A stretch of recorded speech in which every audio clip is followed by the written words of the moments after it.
I broke my number one intimacy rule with a man who uses a wheelchair, and my best friend mistakenly thought I had a thing for handicapped people.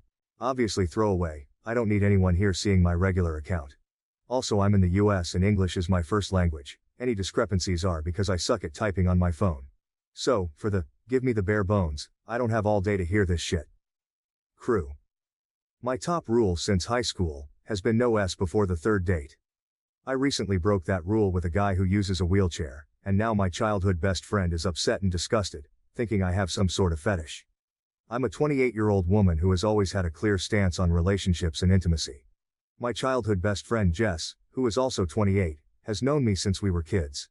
Over the years we've shared countless secrets and supported each other through thick and thin. To put it simply, I don't think I'm any kind of prude, but I've always been uncomfortable with casual intimacy. It's just not my thing, and it never has been. Jess is well aware of my views on this topic. She's seen me navigate through high school crushes, college flings, and the awkward stages of young adulthood. Despite understanding my stance, Jess has often teased me about it in a lighthearted way. Her jabs were never meant to hurt. They were just part of our dynamic, a way to poke fun at how different we are in some respects. While I've spent most of my 20s focusing on my degree and starting my career, Jess has been in a stable, long-term relationship for the past 3 years. Her boyfriend, whom she met shortly after moving to another state, seems like a great guy. They've built a life together, and although I'm genuinely happy for her, it's also a stark reminder of how different our lives have become. Living in different states has made it challenging for Jess and me to maintain the closeness we once had. We used to spend nearly every weekend together, but now our interactions are mostly limited to occasional phone calls and social media updates. Despite the physical distance, I've always felt that our bond was unbreakable. Recently, however, I've started to feel the strain of our separate lives more acutely. While Jess has been busy with her relationship and new experiences in a different state, I've been navigating the often lonely path of being single. My focus has been on building my career and achieving my personal goals, which has been fulfilling but also isolating at times.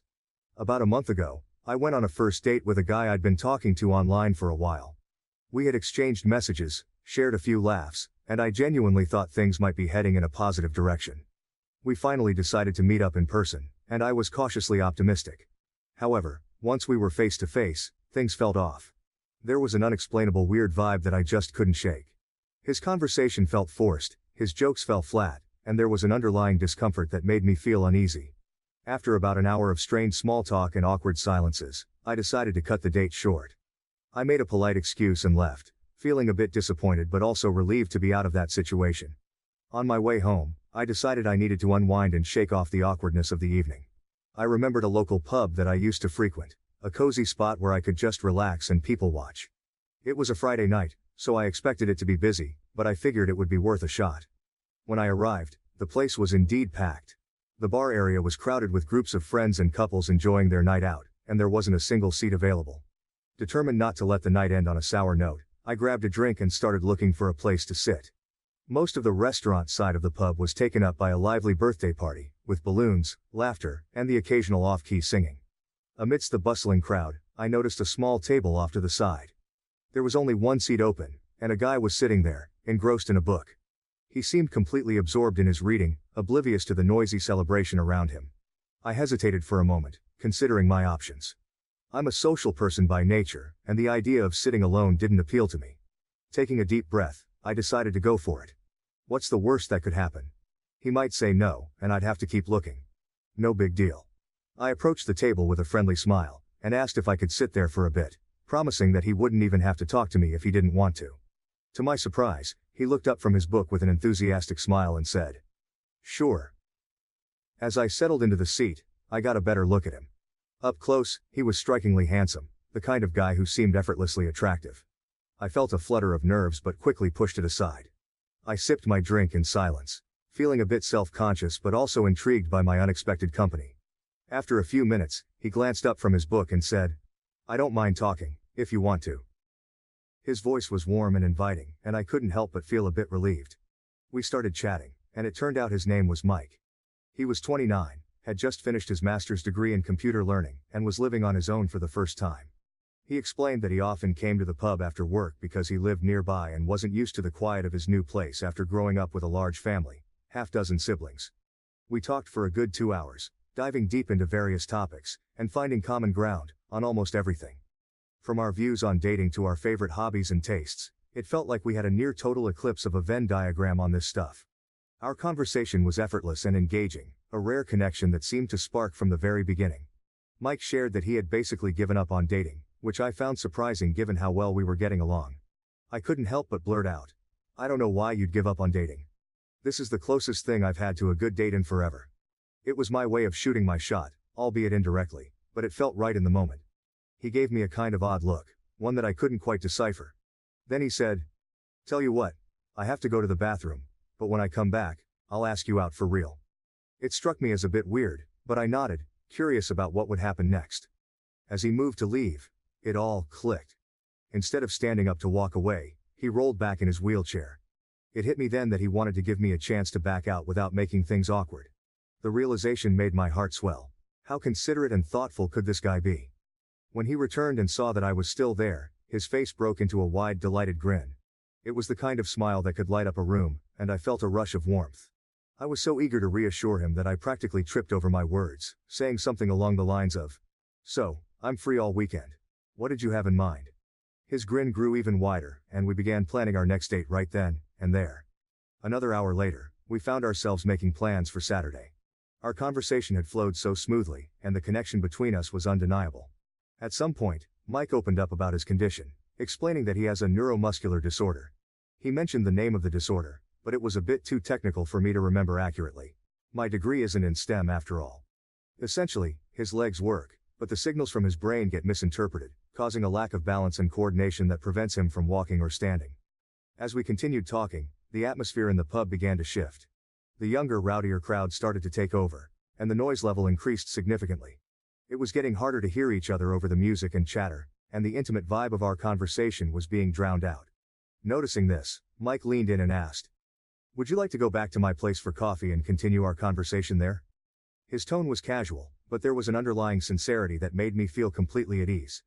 The idea of spending more time with him was incredibly appealing, especially away from the growing chaos of the pub. I agreed, and we made our way to his place. As you've likely guessed by now, our coffee and conversation didn't happen until the next morning, and I have absolutely no regrets about it. We've been dating ever since, and although it's still early days, I genuinely feel like he could be the one. Onward to yesterday afternoon, my friend Jess, remember Jess, was in town, and we decided to meet up for coffee to catch up. It had been a while since we'd seen each other, and I was excited to share everything that had been happening in my life, especially my blossoming relationship with Mike. We picked a cozy little cafe, the kind of place we used to frequent together, and settled in with our drinks. As we started chatting, I couldn't help but gush about Mike. I told Jess about how we met, our amazing connection, and how happy I had been since we started dating. I was expecting her to share in my excitement, but as I recounted the story, I noticed her demeanor changing. She became quiet, her expression shifting from interest to something more guarded and tense. When I got to the part about breaking my long-standing rule of no S before the third date, Jess's reaction turned outright weird and edgy. I don't remember her exact words, but she essentially accused me of having a fetish for handicapped people. She implied that the only reason I found my relationship with Mike so fulfilling was because he uses a wheelchair, not because of who he is as a person or the effort he puts into our relationship. Her words hit me like a ton of bricks. "It's like you're only happy because he's in a wheelchair," she said, her tone dripping with judgment. "Not because he's actually good for you or puts in effort in bed." I was stunned. Jess had always known me as someone who values deep, genuine connections, and her insinuation felt like a betrayal. She continued, saying that I had changed as a person, and before I could even process what she was saying, she got up and left without saying goodbye. 15 years of friendship, and I had never seen her like that. I sat there for a few moments, trying to make sense of what had just happened. Her reaction was completely unexpected and hurtful. It wasn't just about her disapproval of my relationship with Mike. It felt like a personal attack on my character and values. I had always thought that Jess understood and supported me, and her sudden outburst left me feeling isolated and misunderstood. As I replayed the conversation in my head, I couldn't help but feel a mix of emotions.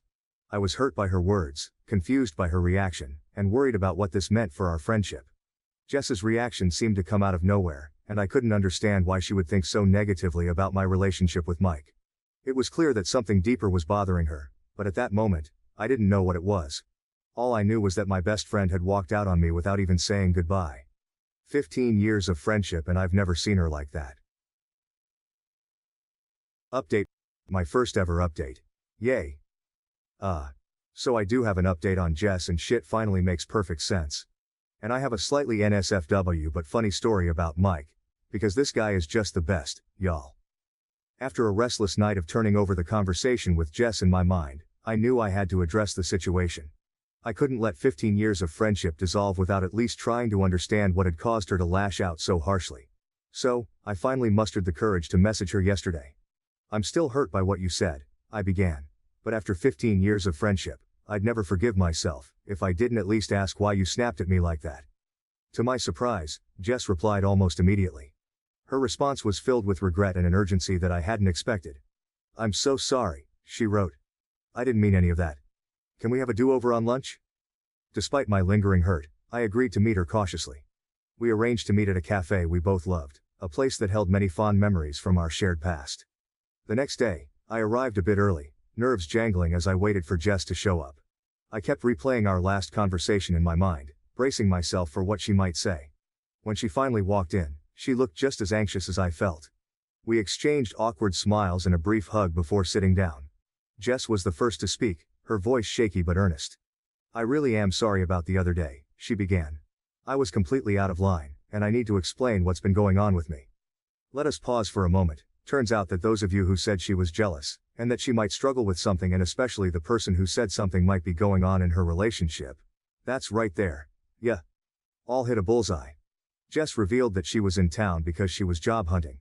She needed to move back in with her parents for a while, a temporary but necessary step since her relationship had ended.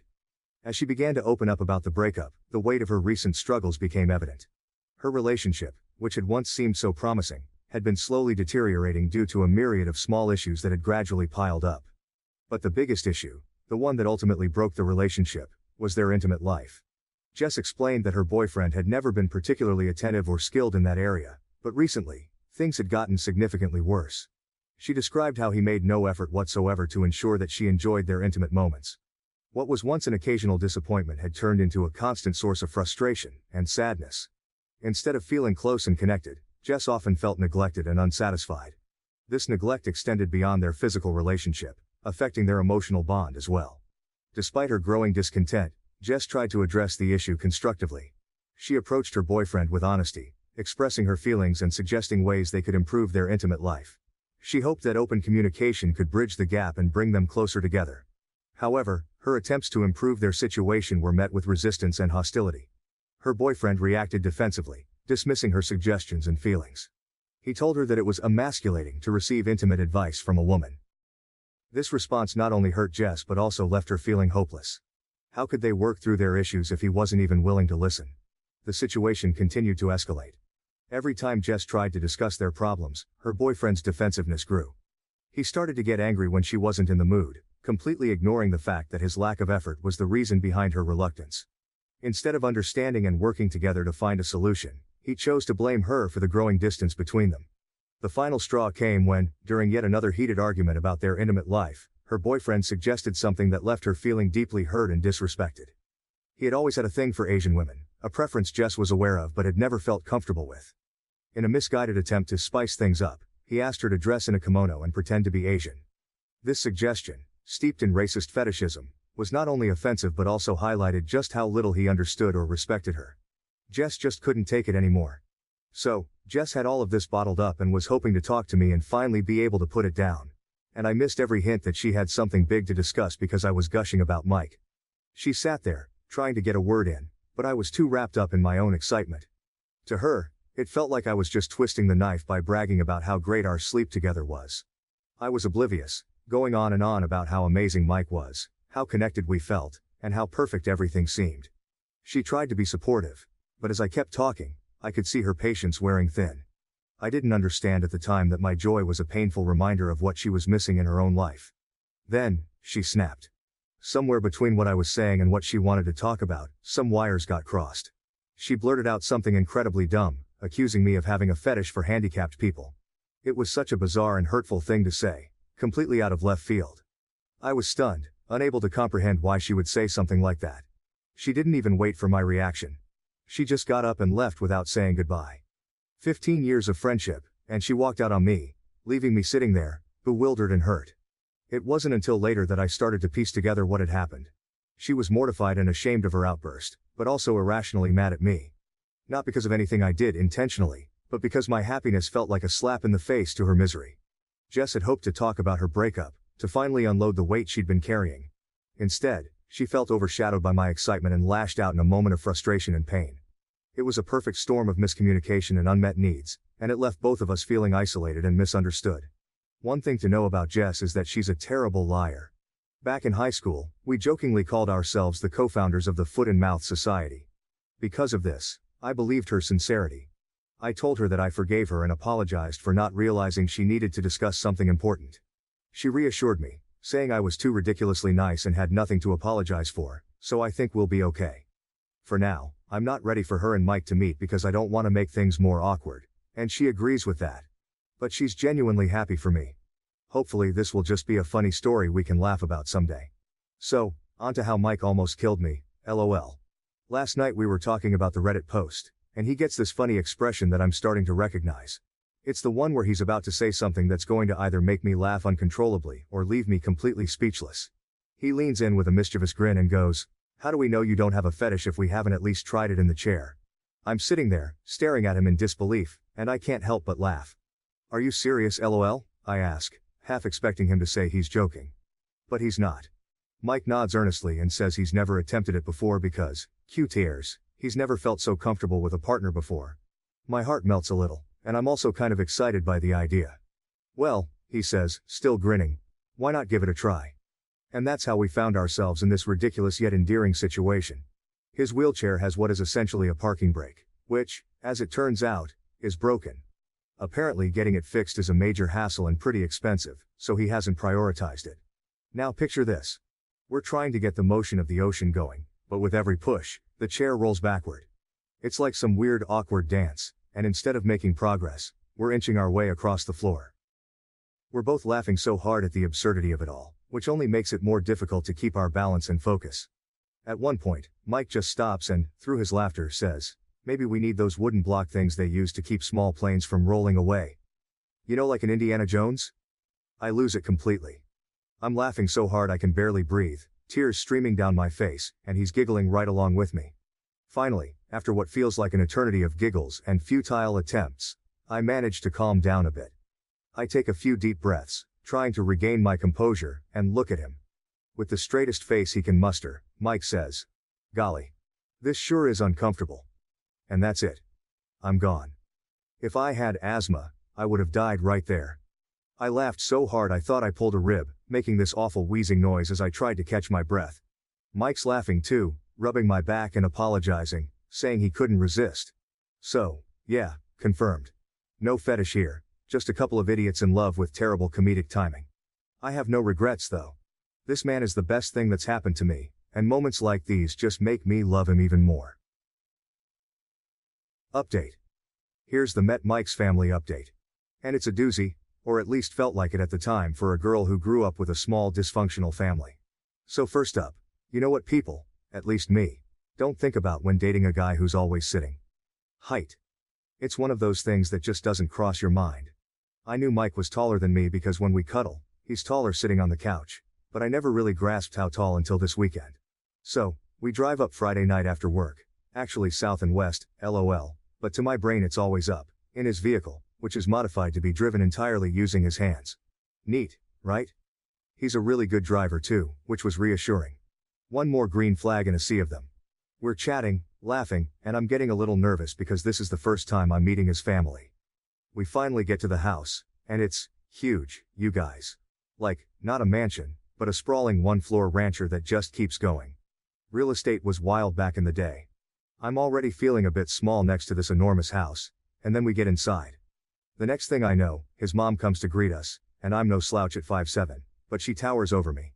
She's got this warm welcoming smile that puts me at ease, but it's impossible to ignore that she's practically a giant. We head into the living room, and I meet his dad, who, funny enough, is the only short one in the family. Then, his youngest sister walks in, holding her 1-year-old daughter, and she's also incredibly tall. It's like stepping into a land of friendly giants. It's late, so after quick introductions and some light conversation, Mike shows me to his old room where we're staying. It's cute and full of nostalgic teenage memorabilia. As we're getting ready for bed, I casually ask, Hey, so, I don't know how this works and stuff, but how tall are you? Mike shrugs and says, I don't know, like a bit over 6'4". Been a while since I checked. A bit over 6'4". Just casually throwing that out there. So, is everyone in your family tall? I ask. He grins and says, kinda. The next morning, I got to meet the rest of Mike's family properly, and let me tell you, it was like being introduced to the Nordic basketball team. Actually, they're Irish, but they're all blonde and tall, so the image fits better. The only one of reasonable height, and still taller than me, was his oldest sister. It was kind of hilarious, honestly. They are also loud. Not in a shouting way, just present. Their voices fill the room, their laughter echoes, and their energy is undeniable. Mike is a lot different around them, but in the cutest way possible. He beams all the time, his happiness radiating off him. You can see how much he loves being home with his family. One of his brothers greeted him by putting him in a headlock and giving him a dang noogie. Mike, of course, elbowed him in the side, and they both ended up laughing. It was all so natural and full of love. Then his mom smacked one of his brothers with a rolled-up magazine for putting his feet on the table, and that set off another round of laughter. The whole scene was a bit intimidating, but in the happiest way imaginable. I'll admit, at first, I felt a little overwhelmed and shut down. This was a lot of energy to take in, and I wasn't used to such a boisterous family. But Mike kept checking in with me, giving me reassuring smiles and gentle touches to make sure I was okay. His family, noticing my initial discomfort, went out of their way to include me in their conversations and jokes, which helped a lot. After a bit, I started to get into the spirit of things. Their warmth and genuine kindness were impossible to resist. We had breakfast together, and it was like a scene out of a movie with everyone talking over each other, passing plates, and sharing stories. The atmosphere was chaotic but in the most welcoming way. As the day went on, I got to see more of this loving chaos in action. Mike's family played a game of basketball in their backyard, and I watched in awe as they moved with a level of coordination and playfulness that only comes from years of sibling rivalry and bonding. I forgot to mention that Mike has a specialized sports wheelchair that he uses specifically for, you guessed it, sports. He and his siblings love playing basketball together, and he is really good at it. Not only does he have an impressive arm, but he's also incredibly fast. And the best part? This wonderful guy I'm in love with will gleefully and deliberately run over someone's toes. He actually aims for it. His siblings have this hilarious reflex of yanking their feet back just in time, and it's absolutely hysterical to watch. Seeing Mike in this environment made me appreciate him even more. He was different here, more relaxed and vibrant, but still the same wonderful person I was falling for. His family's love and acceptance were a big part of who he was, and being welcomed into that was an incredible feeling. So it was this crazy day of loud people playing and having a blast, nieces and nephews running around, and just noise. My ears are still ringing. The food was catered in advance because his mom had 7 babies. All I make on Mother's Day is margaritas. They also have a pool. It's a bit chilly still, but the pool is heated, so we actually all got to swim, which was a lot of fun because I got to show off that I too am athletic. I can do a backwards somersault off a diving board. Yeah. I'm a real catch lol. They at least pretended to be impressed. We all stayed up late, drinking and bitching about how it was too overcast to see the aurora. Boo. The sky had promised a spectacular light show, but the clouds decided to crash the party. Despite the disappointment, we made the best of it, talking and laughing well into the night. By the time I crawled into bed, I was already bracing myself for the inevitable hangover. Sunday morning hit me like a freight train. I had the worst hangover I've had in a while. We slept in a bit late, trying to recover from the previous night's excesses. When we finally dragged ourselves out of bed, we joined Mike's family for the BBQ part of the BBQ weekend. Mike's dad can grill people, and he's fast too.